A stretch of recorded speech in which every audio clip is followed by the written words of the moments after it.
sideworkends.com. We're here at the beautiful Chaya Brasserie in Beverly Hills, California, talking about how to clean your supplies that you use in your restaurant kitchen.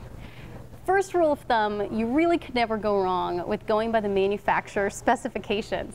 So check the name of the manufacturers on all of your appliances and utensils that you use in your restaurant kitchen.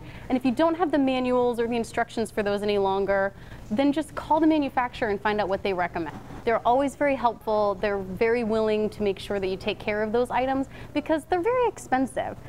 The thing you want to make sure you do, you want to keep everything clean, but you don't want to abrade the surfaces. So you want to avoid using cleaners that are too abrasive.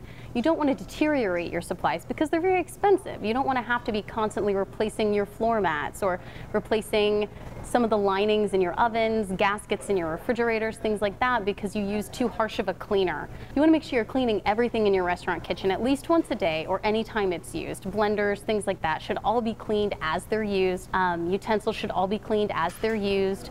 Floors, floor mats, refrigerators, ovens, those can usually be cleaned once a day.